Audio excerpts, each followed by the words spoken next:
Kelas sosial, sejarah, dan tradisi merupakan bagian yang sangat penting dalam monarki Inggris, termasuk dalam pilihan makanan mereka. Namun, sikap Pangeran William yang terus-menerus menolak untuk berkompromi soal selera makan bisa membuat banyak orang terkejut.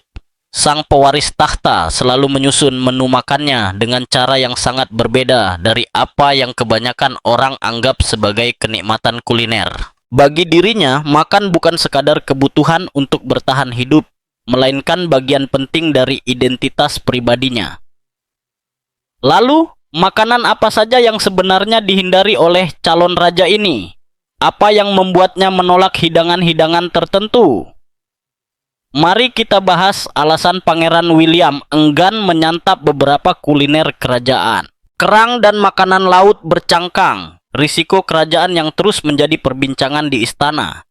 Tradisi, keamanan, dan preferensi pribadi selalu menjadi pertimbangan utama dalam setiap keputusan keluarga kerajaan. Prinsip-prinsip ini tidak hanya diterapkan pada keputusan besar seperti perang, politik, dan hubungan internasional, tetapi juga pada pilihan makanan mereka. Kita adalah apa yang kita makan.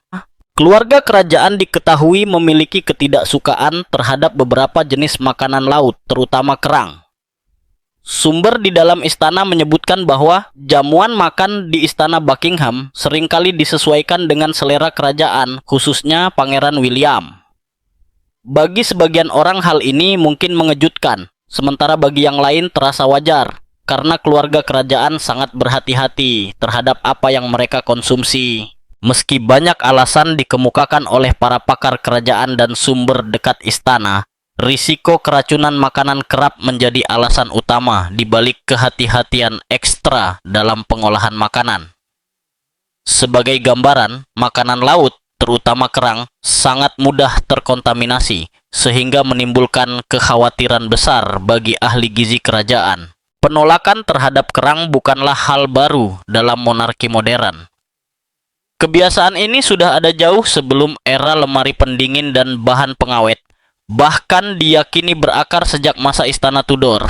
Namun, alasan terkuat dari larangan kerang ini berkaitan dengan keamanan dan etika. Jika hidangan kerang terkontaminasi, anggota kerajaan yang memakannya berisiko mengalami keracunan makanan. Dalam situasi seperti itu, satu-satunya takhta yang mungkin ia duduki hanyalah toilet porsela, bolak-balik layaknya seseorang yang terluka secara emosional. Menurut sumber internal Istana Buckingham, Kate Middleton, istri Pangeran William, sangat memperhatikan makanan yang dikonsumsi suaminya demi melindunginya dari risiko kuliner yang tidak diinginkan.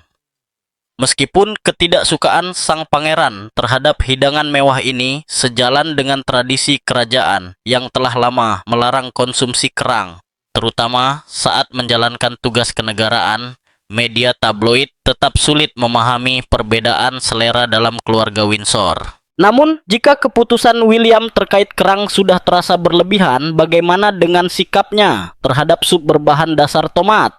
Saus tomat, hidangan asam yang menantang kenyamanan dan kelas kerajaan.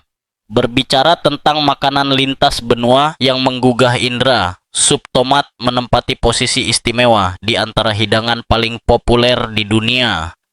Dari dapur sibuk di Lagos, desa-desa Italia Selatan, hingga rumah steak Amerika yang menyajikan saus merah kental di samping daging sapi, pasta tomat manis dan berbahaya ini tampak siap menguasai dunia kuliner. Namun, hidangan ini selalu membawa stigma yang sulit dilepaskan.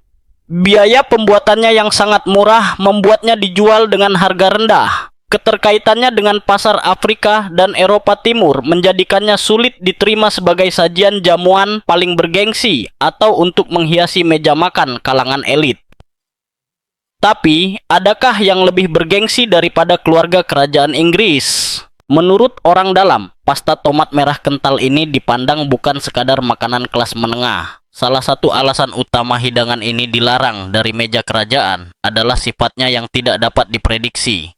Dan di lingkungan kerajaan, ketidakpastian adalah hal terakhir yang diinginkan. Sumber-sumber internal sering melaporkan bahwa Pangeran William, sama seperti mendiang neneknya, memiliki pandangan yang serupa terhadap jenis hidangan ini.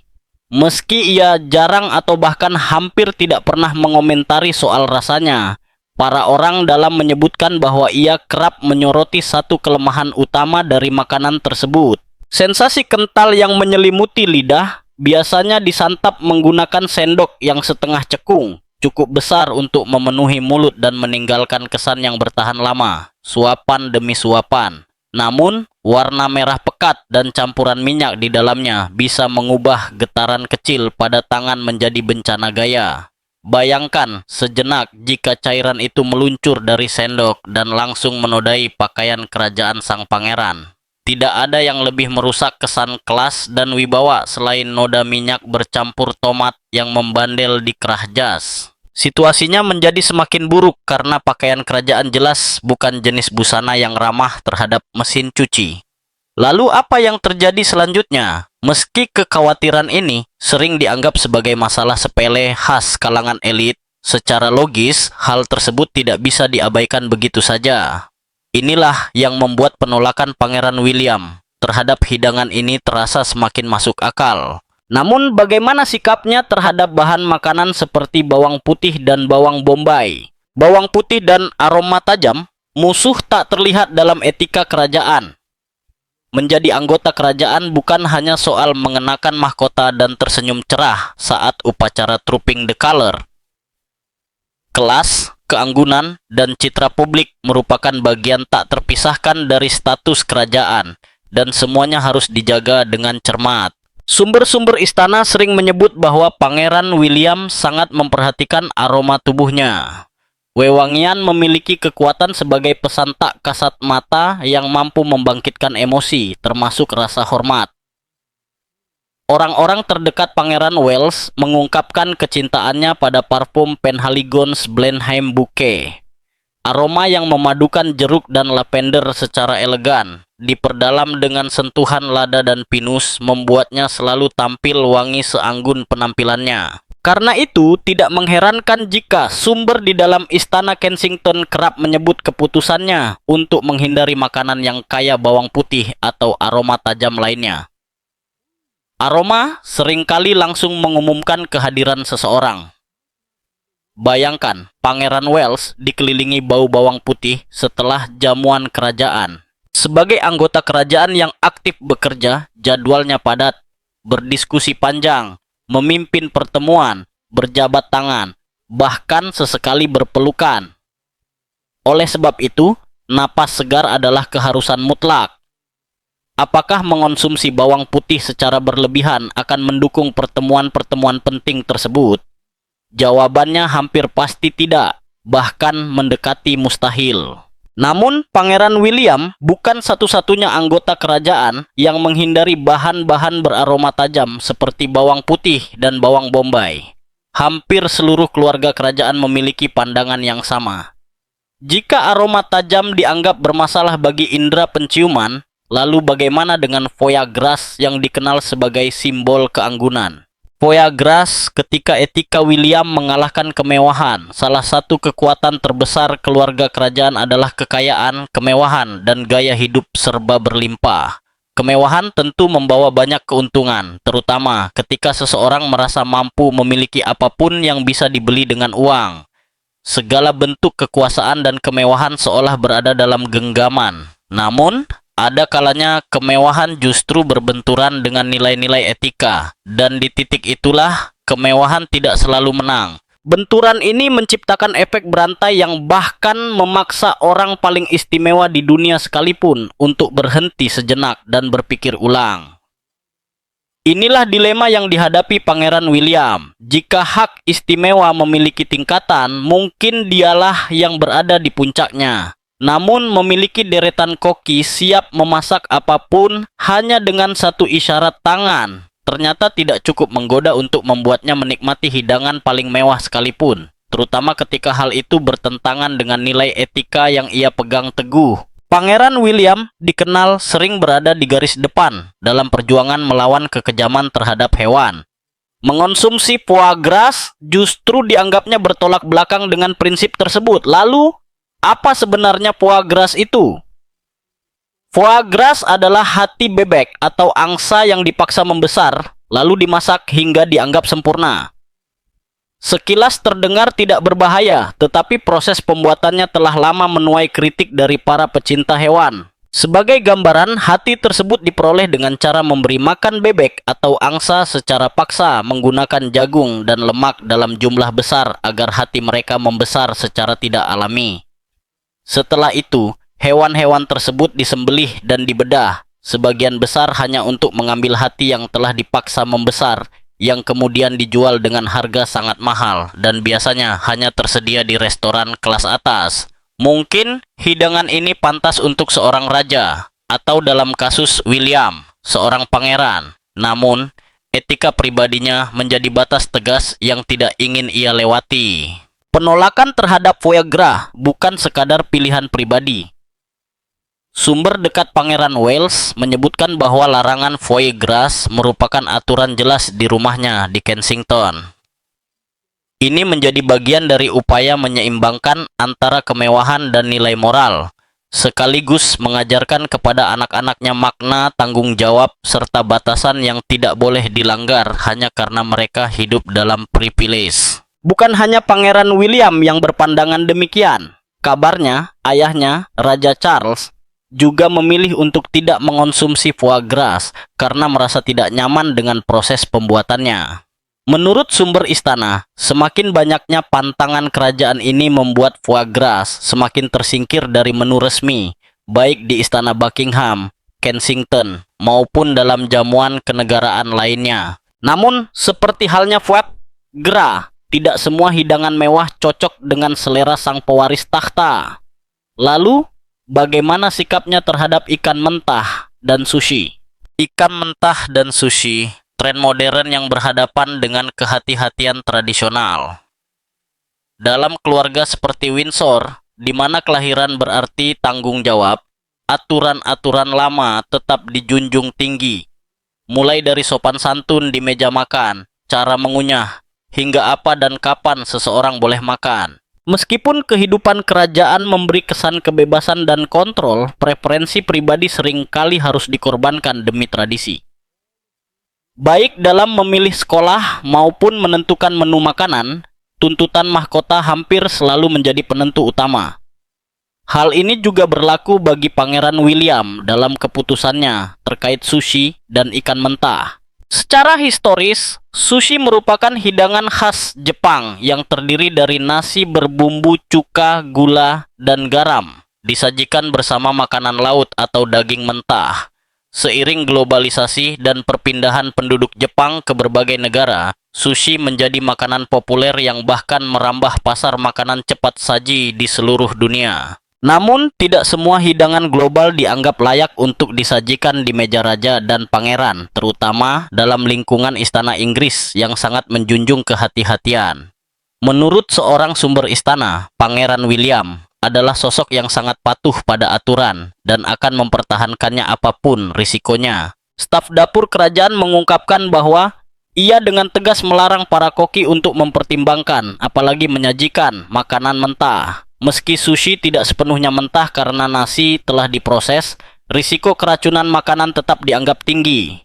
Inilah alasan utama mengapa keluarga kerajaan sejak lama melarang konsumsi makanan semacam ini. Meski aturan-aturan tersebut tidak sepenuhnya melarang konsumsi hidangan-hidangan ini, ketentuan itu biasanya hanya berlaku ketat saat bepergian atau ketika menjalankan tugas resmi untuk kerajaan. Sebagai pewaris takhta yang kerap berperan sebagai tangan kanan ayahnya, menghadiri pertemuan atas namanya, berjabat tangan menggantikannya, dan menangani berbagai urusan kenegaraan, Pangeran William hampir selalu berada dalam perjalanan. Karena itulah, sangat sulit baginya untuk keluar dari batasan yang telah ditetapkan, mengingat waktu luangnya nyaris tidak ada untuk mencari celah kompromi. Jika larangan terhadap ikan mentah dan sushi sudah menjadi ketentuan yang sulit digoyahkan, lalu bagaimana dengan daging buruan? Daging buruan eksotis ketika tradisi berhadapan dengan persepsi kelas modern.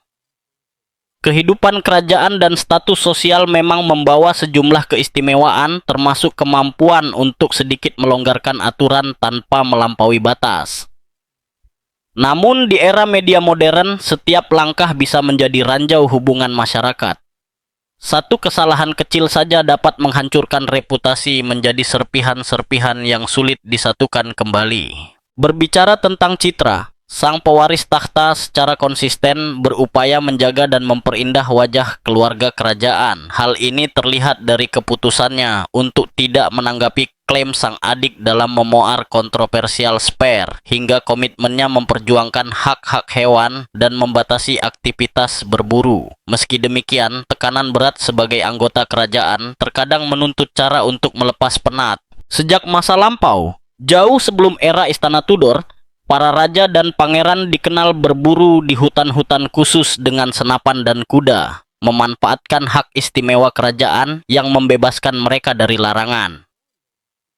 Aktivitas ini menjadi momen kebersamaan sekaligus simbol kebanggaan saat kembali membawa hasil buruan. Pada masa itu, hanya hewan tertentu yang dianggap layak diburu, seperti rusa, kelinci, babi hutan, dan lainnya. Di masa lalu, berburu hewan-hewan tersebut dianggap sebagai tradisi yang wajar. Namun, sejak masa pemerintahan Ratu Elizabeth II, aktivitas perburuan mulai sangat dibatasi. Kepemimpinannya membentuk arah monarki modern yang lebih menghargai kehidupan hewan. Media pun kini cepat mengaitkan kegiatan berburu dengan isu kekerasan dan bahkan perang, tanpa ruang abu-abu di antaranya. Pangeran William memahami betul cara kerja media modern. Ia telah menyaksikan sendiri bagaimana narasi pemberitaan mampu mengubah arah sebuah kisah, terlebih setelah pengalaman pahit di mana seorang jurnalis pernah memanipulasi mendiang ibunya dengan dokumen palsu demi mendapatkan pengakuan pribadi. Karena itulah, jika sepotong daging rusa berpotensi menyeret reputasinya dan nama baik mahkota ke dalam lumpur, ia lebih memilih untuk melepaskannya. Menurut sumber istana, Pangeran William tidak pernah tergoda untuk berburu maupun menyajikan daging buruan bagi dirinya atau keluarganya. Ia dengan sadar memilih menjaga citra daripada mengikuti dorongan sesaat. Namun jika daging rusa benar-benar dikeluarkan dari meja makan, bagaimana dengan minuman yang ditawarkan oleh seorang teman? Minuman dari teman ketika tradisi bertemu kehati-hatian kerajaan. Dalam lingkungan sosial biasa, menerima segelas minuman dari sahabat mungkin bukan masalah besar. Namun, terkadang, risiko yang menyertainya jauh lebih besar dibandingkan sekadar mabuk dan terbangun dengan sakit kepala parah keesokan harinya. Bagi keluarga kerajaan, konsumsi alkohol memang tidak dilarang, tetapi tidak bisa dilakukan sembarangan, terutama jika minuman tersebut disajikan oleh orang lain. Aturan ini bukan dimaksudkan untuk menakut-nakuti atau membatasi pergaulan, melainkan untuk menanamkan sikap waspada dan kehati-hatian terhadap apapun yang dikonsumsi. Sepanjang sejarah, banyak istana kerajaan, termasuk Inggris dan Prancis, menyimpan kecurigaan terhadap kemungkinan makanan dan minuman yang diracuni. Jika sebuah istana yang dipenuhi keluarga sendiri saja bisa menyimpan ancaman, bagaimana dengan minuman dari orang asing yang hanya dikenal lewat pertemanan singkat atau unggahan media sosial? Kewaspadaan ini bukan hanya berlaku bagi Pangeran William. Ia belajar langsung dari sosok yang paling berpengalaman, ayahnya, Raja Charles. Sebagai gambaran, setiap kali sang raja melakukan perjalanan dinas ke berbagai penjuru dunia, prinsip kehati-hatian terhadap makanan dan minuman selalu menjadi prioritas utama. Saat berkeliling dunia, Raja Charles selalu didampingi oleh seorang pengawal yang membawa tas berisi anggur merah untuk Camilla dan gin tonic untuk dirinya sendiri. Setiap acara baginya seolah menjadi pesta bawa minuman sendiri. Namun di balik kebiasaan itu tersimpan alasan serius, menghindari risiko keracunan minuman. Sumber-sumber dekat Pangeran Wales mengungkapkan bahwa keteguhan sikap sang pangeran sering kali diuji oleh keputusan ayahnya. Melihat Raja Charles yang tetap sangat berhati-hati bahkan di usia 78 tahun, selalu membawa minumannya sendiri kemanapun pergi, menjadi motivasi kuat baginya. Karena itu, Pangeran William tidak pernah bertindak ceroboh, baik di ruang makan Istana Buckingham maupun di dapur Istana Kensington. Orang dalam Istana Kensington menyebutkan bahwa ia hanya menerima botol anggur yang dibuka langsung oleh staf istana, lalu menyajikannya dengan penuh kehati-hatian di meja makan bersama keluarganya.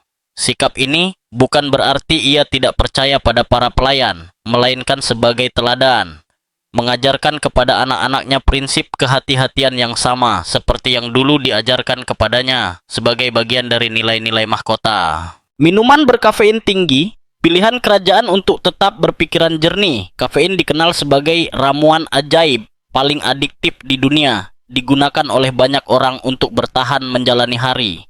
Mulai dari rapat pagi yang melelahkan hingga panggilan Zoom tanpa rasa kantuk. Namun, Pangeran William, sebagai pangeran modern dengan nilai-nilai lama yang kuat, justru menjauh dari minuman pemicu kewaspadaan instan ini. Bukan rahasia bahwa setiap hari hidup sang pewaris takhta terasa tanpa akhir. Jika ada seseorang yang pantas membutuhkan suntikan kafein, maka dialah orangnya. Namun, William memilih gaya hidup yang lebih alami, melindungi tubuhnya dari dampak negatif minuman berkafein tinggi.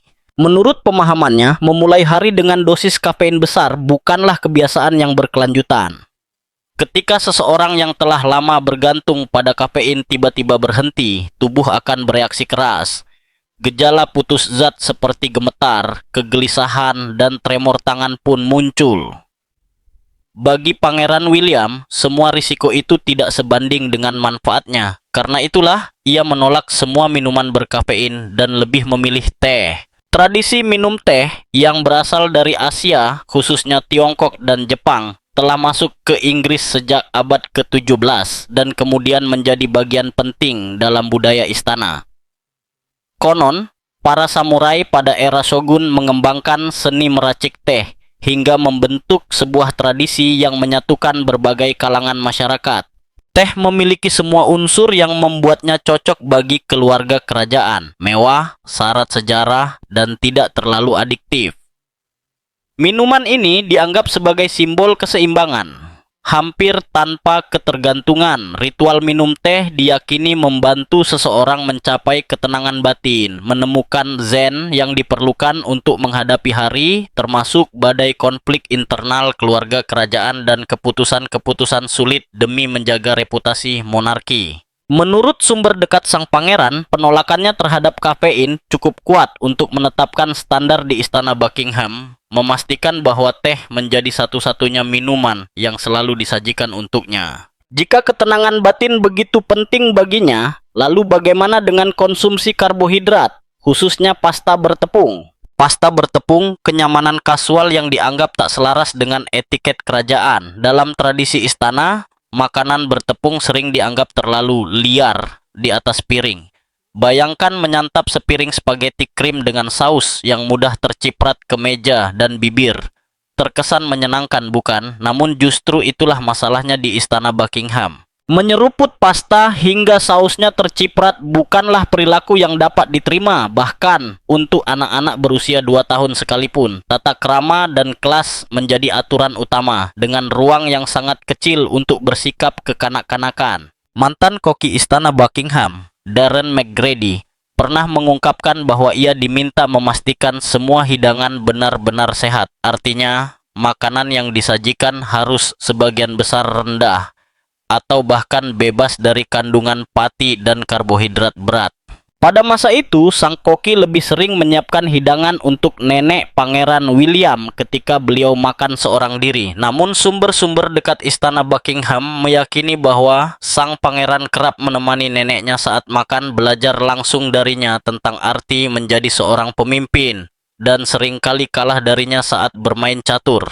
Orang-orang di Istana Kensington yang menyaksikan kesedihan William setelah kepergian sang nenek mengaku mendengar gumamannya, seolah sebuah janji besar untuk menjaga beberapa tradisi yang diwariskan kepadanya. Salah satu tradisi tersebut adalah mengurangi konsumsi makanan bertepung, termasuk nasi, kentang, dan pasta. Langkah ini dianggap sebagai awal dari pola makan sehat sekaligus upaya menjaga kebugaran tubuh. Menjalankan sebuah negara menuntut kondisi fisik dan mental yang selalu berada pada performa terbaik. Namun, muncul pertanyaan, apakah Pangeran William pernah memiliki hari bebas di mana ia mengabaikan semua aturan dan makan sesuka hati? Sumber-sumber terdekatnya percaya bahwa hal itu mungkin tidak akan pernah terjadi. Jika desas-desus tentang janji lirihnya benar, maka menyantap sepiring besar spaghetti saus krim tomat akan terasa seperti melanggar janji kepada mereka yang telah tiada. Sejak saat itu, setiap keputusan terkait konsumsi karbohidrat selalu disertai makna simbolis sebagai pengingat akan kesetiaan pada nilai dan perjuangan melawan godaan. Namun, jika janji keluarga dan tradisi mampu menjauhkannya dari pasta krim, bagaimana ia menghadapi aturan tentang sandwich berbentuk kotak? Sandwich kotak salah satu aturan kerajaan yang paling mengusik pikiran. Dalam kehidupan sehari-hari, sandwich dengan sudut tajam hasil potongan pisau mentega bisa terasa sangat lezat. Namun, di lingkungan kerajaan Inggris, menyantap sandwich berbentuk runcing justru dianggap sebagai pelanggaran serius. Mengapa makanan yang begitu biasa dan nikmat di luar istana justru dipandang berbahaya di lingkungan kerajaan? Sumber di ruang makan Istana Kensington menceritakan bahwa seorang pelayan pernah memotong sandwich menjadi bentuk segitiga dan Pangeran William segera menghentikannya. Ia lalu menjelaskan kepada anak-anaknya mengapa sandwich bersudut tajam tidak boleh dimakan dalam keluarga kerajaan. Dalam keluarga yang dikelilingi tradisi dan tuntutan untuk selalu menjaga citra, mengajarkan nilai budaya dan adat istiadat kepada anak-anak adalah bagian dari rutinitas sehari-hari. Namun, apa sebenarnya yang membuat sandwich runcing begitu bermasalah? Dalam kepercayaan tradisional kerajaan Inggris, sandwich berbentuk segitiga dianggap sebagai simbol ancaman, sebuah pesan tantangan terhadap penguasa yang sedang berkuasa. Keyakinan ini telah melekat selama berabad-abad, seperti bayangan yang tak pernah lepas dari cahaya. Sumber-sumber dekat Istana Kensington meyakini bahwa pilihan makanan Pangeran William lebih banyak dipengaruhi oleh keyakinan tradisional dibandingkan selera pribadinya. Meski keputusan-keputusan ini membuatnya sulit menikmati makanan nyaman seperti pasta krim, ia menganggapnya sebagai harga kecil yang harus dibayar demi menjaga kendali dan nilai dalam keluarganya. Seiring waktu, ia memilih untuk mengutamakan tradisi ketimbang mengikuti dorongan sesaat atau gaya hidup modern yang serba bebas. Namun, di tengah semua keputusan untuk mengikuti jejak leluhurnya dan menghormati pengorbanan mereka, pertanyaan tetap muncul. Akankah suatu hari ia memiliki cheat day? Di masa ketika selera pribadi harus mengalah demi tradisi dan dampak budaya mahkota, apakah Pangeran William suatu saat akan membuka diri pada lebih banyak ragam kuliner meski bertentangan dengan keyakinan leluhur kerajaan? Hanya waktu yang bisa menjawab.